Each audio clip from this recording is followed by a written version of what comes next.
तो अब हम एग्जाम्पल नंबर फर्स्ट, सेकंड और थर्ड इसी वीडियो के अंदर करने वाले हैं। तो देखिए ये तीनों ही एग्जाम्पल जो है बहुत ज़्यादा इंपॉर्टेंट है और यहाँ पर जो है आपका मेंटलिटी काम आएगा, यानी आपका दिमाग काम आएगा यहाँ पर कि आप किस तरह से सोच कर जो है ऐसा एवरेज लगा सकते हैं या फिर ऐसा अंदाज़ लगा सकते हैं कि ये चीज़ इसमें जुड़ने के बाद में ये नीचे से इस पर इस तरह से आ रहा होगा।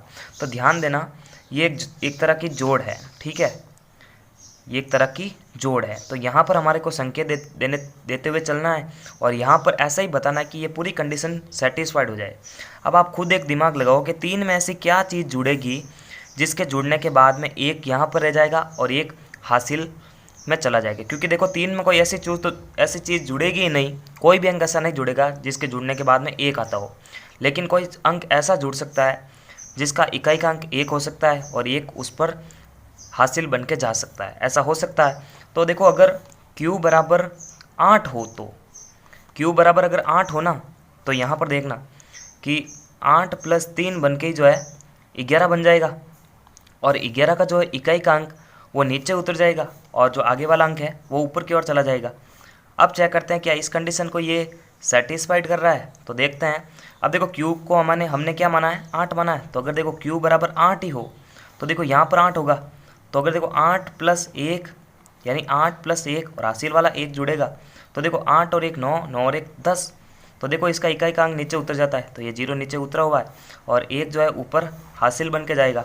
अब देखो 3 और 1 4 और 1 5, तो बिल्कुल ये पूरी कंडीशन को सेटिस्फाइड कर रहा है, तब हमारा ये पूरा आंसर सही हो जाता है। ठीक है, इसमें अपनी मेंटलिटी काम आएगी। ये क्वेश्चन बहुत ही इंपॉर्टेंट है, एग्जाम में आने के लायक है। तो यदि q बराबर 8 हो तो, ठीक है। अब भले आप जो है इसको ऐसे भी करके दर्शा सकते हो कि 3 1 q को आपने 8 माना था, 1 8 3 फिर 501 और जहाँ हंसी लग रहे थे वहाँ बता देना है, ठीक है। तो इसका सही रूप ये रहेगा, ठीक है। आगे बढ़ते हैं, अगला वाला भी बहुत ही बढ़िया क्वेश्चन है। तो देखो यहाँ पर अब आप खुद दिमाग लगाओ कि तीन चीज़ें कैसे जुड़ के जो है उसका इकाई का अंक भी सेम होना चाहिए। तो देखो खाली जो है एक तो 0 हो सकती है, लेकिन हासिल भी तो लगना चाहिए, तभी तो हमारे पास में भी प्राप्त होगा। तो 0 0 0 जुड़ के तो 0 ही आएगा, तो हासिल तो कुछ लगेगा ही नहीं।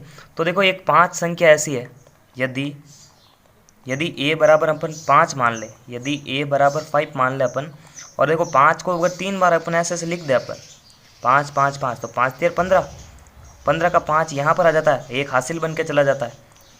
तो देखो ये एक वापस यहाँ पर उतरेगा तो 15 बन जाएगा। तो देखो ये जो कंडीशन है इस कंडीशन को सेटिस्फाइड कर रहा है, ठीक है ना। तो यदि a बराबर तो 5 हो जाएगा हमारा और b बराबर हो जाएगा क्या, 1।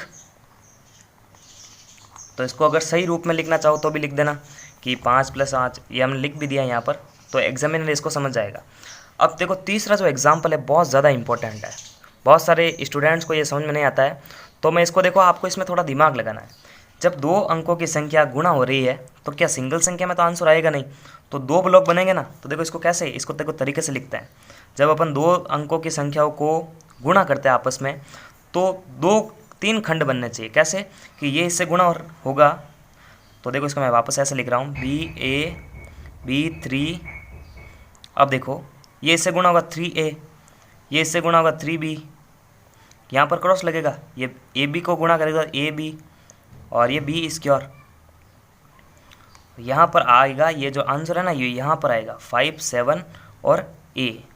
अब जो है हमारे को A और B इस तरह से सोचना है कि ये कंडीशन को पूरी तरह से सेटिस्फाइड कर दे। तो देखो यहाँ पर इसको ध्यान से समझना, बहुत ज़्यादा इंपॉर्टेंट क्वेश्चन है।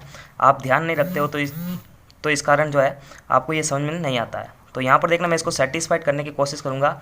2 तरीके हैं इसको सेटिस्फाइड करने के, पहला तरीका अलग है, दूसरा तरीका भी अलग है। देखो इसको सेटिस्फाइड कैसे करेंगे, आप पहले इस क्वेश्चन को इस तरह से लिखेंगे, चाहे एग्जाम में कैसा भी ऐसा क्वेश्चन आ जाए, 2 अंकों की संख्या अगर गुणा हो रही है और एक ही खंड में आंसर आ रहा है, तो आप पहले उसको पूरी तरह से इसको ओपन कर लीजिए, यानी पूरा इस तरह से इसको खोलते हुए दर्शाना कि ये इससे गुणा होकर इस तरह से लास्ट के अंदर क्वेश्चन आता है, क्योंकि इससे हमारे को परेशानी नहीं होगी, हम इसको सेटिस्फाइड कर पाएंगे। अब देखो खुद दिमाग लगाओ आप कि 3 को ऐसे किस संख्या से गुणा करें कि ये वाला अंक भी सेम आ जाए। तो देखो पहली कंडीशन, यदि a बराबर 0 हो जाए हमारे पास में, देखो दिमाग लगाना है, अगर ए बराबर 0 हमारे पास में हो, 3 0 से गुणा होगा तो वापस यहाँ पर भी 0 आएगा। यानी अगर ए बराबर अपन 0 मान लें, देखो यहाँ पर मैं 0 मान रहा हूँ, बी 0 बी 3, अब देखो इंटू हो रहा है तो 3 0 से इंटू का 0 आएगा, तो जितना यहाँ पर ए माना हमने उतना उतना ए यहाँ पर आ गया, तो लगभग सेटिस्फाइड कर रहा है।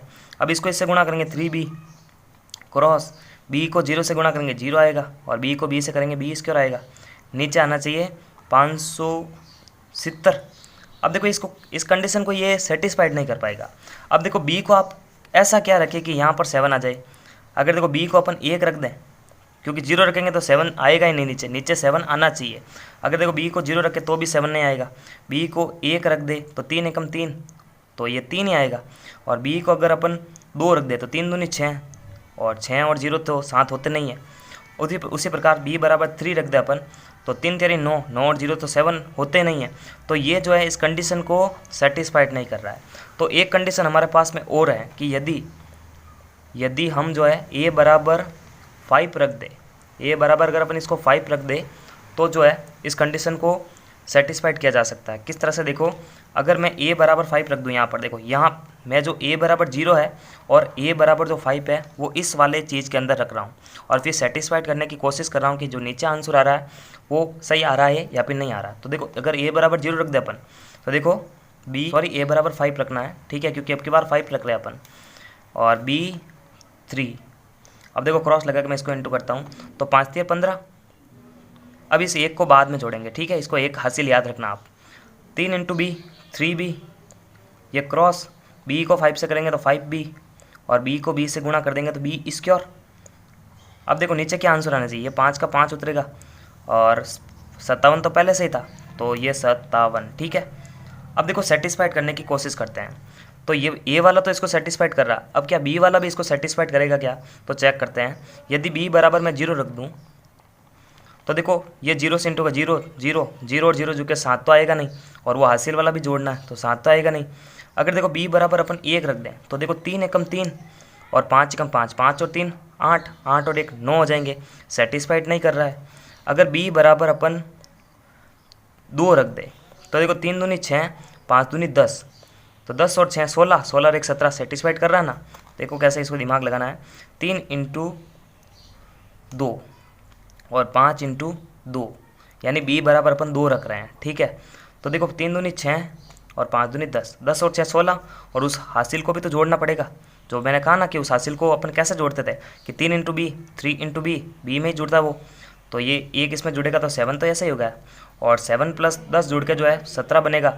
17 का इकाई का अंक नीचे उतरेगा, तो देखो इकाई का अंक नीचे उतर रहा है, और जो हासिल आएगा वो 1 वो ऊपर की ओर चला जाएगा। अब b बराबर हमने 2 माना था तो 2 दूनी 4, यानी 2 का स्क्वायर 2 दूनी 4, 4 और 1 5, तो देखो इस कंडीशन को ये सेटिस्फाइड कर चुका है, ठीक है। इसको एक दो बार रिपीट करके ध्यान से समझना, समझ में आएगा ये। यानी अगर आप a को संतुष्ट करा रहे हैं तो b को भी संतुष्ट करवाना है, कैसे भी करके b बराबर 1 2 3 ऐसे कंटिन्यू चलते जाओ, और अगर इसमें भी नहीं सेटिस्फाइड हो रहा तो अगली कंडीशन में बढ़ो आप, फिर a बराबर आप कुछ अलग रख के देखो, तो अलग रखने पर भी अगर इकाई का अंक सेम मिल रहा है, फिर वो हासिल मिल रहा है तो उसको बाद में जोड़ देना है, या फिर 3b + 1। तो यहाँ पर b को मैंने सेटिस्फाइड कराने की कोशिश करी, लेकिन नीचे 7 आ ही नहीं रहा था, ना तो 0 में आया ना 1 में आया, लेकिन 2 रखा तो 7 आ गया, क्योंकि 7 + 10 17 हो गए, 17 का 7 नीचे की तरफ और 1 ऊपर की तरफ। तो b बराबर तो 2 ही माना था, तो जितना b यहाँ पर लिया उतना यहाँ पर लिया, तो 2 दूनी 4, 4 और 1 5 हो गए, तो 575 को ये सेटिस्फाइड कर रहा है। तो इस तरह से हमारे पास में आंसर रहेगा कि यदि a बराबर 5 और b बराबर अगर 2 रख दे। अब आप एग्जाम में इसको डायरेक्ट कर रहे हैं तो फिर डायरेक्ट ही नंबर मिलेंगे, और इसको विधिवत कर रहे हैं, यानी पहला तरीका फर्स्ट लागू नहीं हुआ, ऐसा आप लिख सकते हैं कि यदि a बराबर 0 रखा तरीका लागू नहीं हुआ, फिर दूसरा तरीका यूज करने पर ऐसे यहाँ पर लिखेंगे तरीका नंबर 2 दूसरा तरीका लेने पर तो इसको संतुष्ट कर रहा है। इस तरह से लिखने का एक ढंग रहता है। तो नमस्कार, थैंक्स फॉर वॉचिंग, और पूरे चैप्टर की प्लेलिस्ट की लिंक आपको वीडियो के डिस्क्रिप्शन बॉक्स में मिल जाएगी।